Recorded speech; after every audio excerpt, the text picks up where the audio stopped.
Somerset dropped their new album, Meet Me at the Record Store. I'm gonna start this off. Go ahead.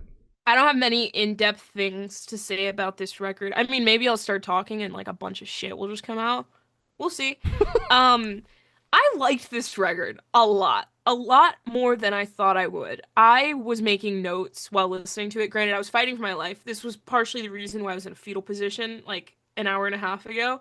This cake was like draining the absolute life out of me. I finished it. I was decorating a cake and it was like fucking killing me. It made me think like, why is this my job? You know? It's like fuck, I'm thinking For about it those now. that don't normally watch, Glory owns a baking business, hence why she was randomly decorating a cake at I'm sorry. 4:30 on a Monday. It's my job. I'm sorry. So, um, and the album genuinely helped me while I was listening to it because it's such a fun, bright pop record. This is a pop record. I don't Oh know yeah. if the Somerset No, is it's pop band. is Just okay, pop. good. I get confused nowadays. I call someone pop, someone tells me in the comments, actually they're metalcore. I'm like, fuck, dude. I'm trying my Fine, best. pop rock. Who You know, cares? pop rock, I Genres are mean dumb. alt. You're alt, you know? So fuck. So I think that this record is incredible. Before listening to the album in full, I hadn't revisited any of the singles, but man, I forgot how much I liked them. Adidas, especially, I really like that song. I think putting Miserable immediately after Adidas is such a fun 1-2 punch because it's like it's telling a fucking story but it's so simple and it's so easy to pick up on that it just made me go, "Oh, that was good. I liked that a lot. That was really cool." Miserable is honestly one of my favorite tracks off of this record. It is, I love the feature. Jax, Mhm. hell yeah, shout out. I think it's incredible.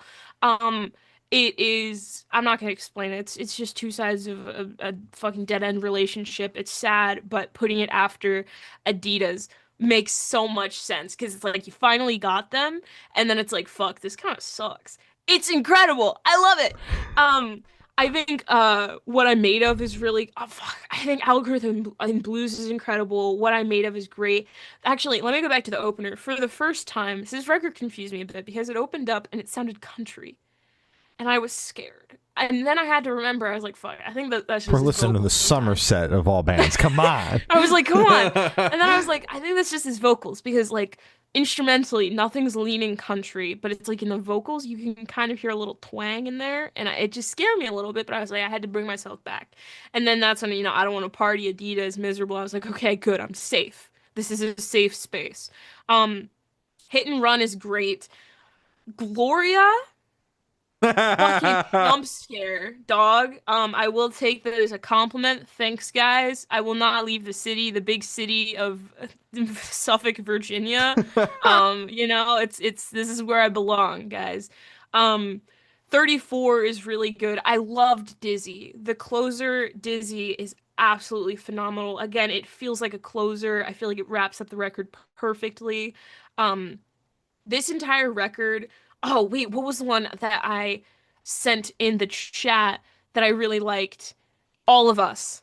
All of Us. That song, in the best way possible, is literally just a fun song. Fun with a period. The band Fun, Mhm. Carry On Fun.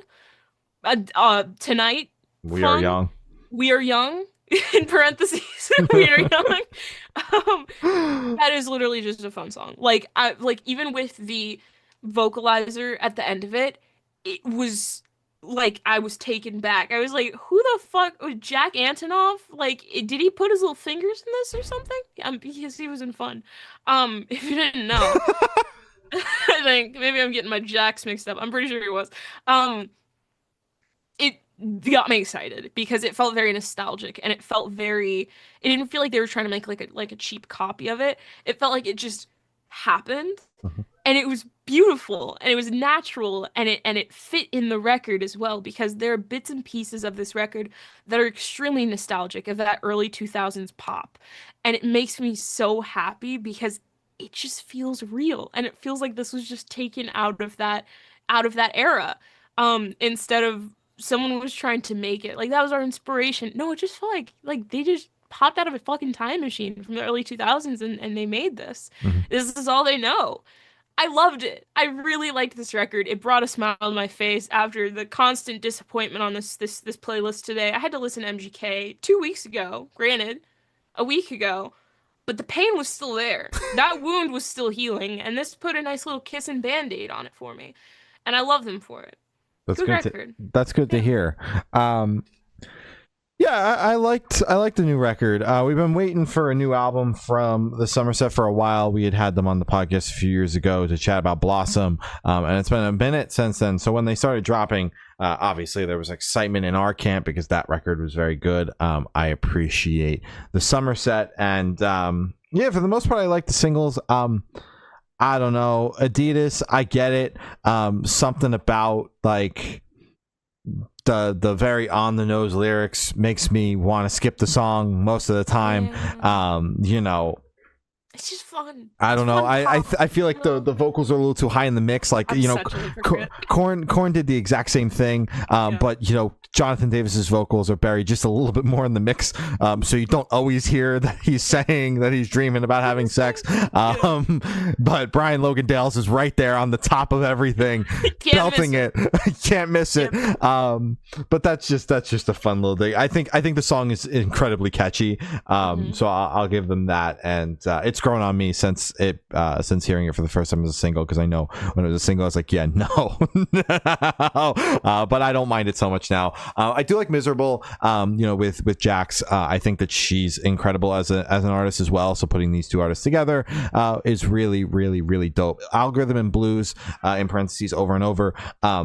I feel like the topic of this track is something that is still like so new for artists, and having to tackle this overlord algorithm type thing, that it's not really being touched on a ton in art. But I feel like you know, the further we get in, and the more and more the algorithm kind of pertains to art and the success of art, we're going to see more and more songs like this. So I feel like this is like a rare song that hasn't been done a million times before.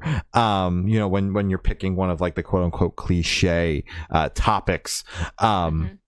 So I really like that song because it is a little out of left field with a topic that hasn't been covered a ton, especially in a more pop realm, where, you know, they would typically shy away from a topic like this. So Yeah. I really do like that song. It's one of my favorites off the record. I do like the way it opens with For the First Time and I Don't Want to Party, and then the second half of the album is very strong as well.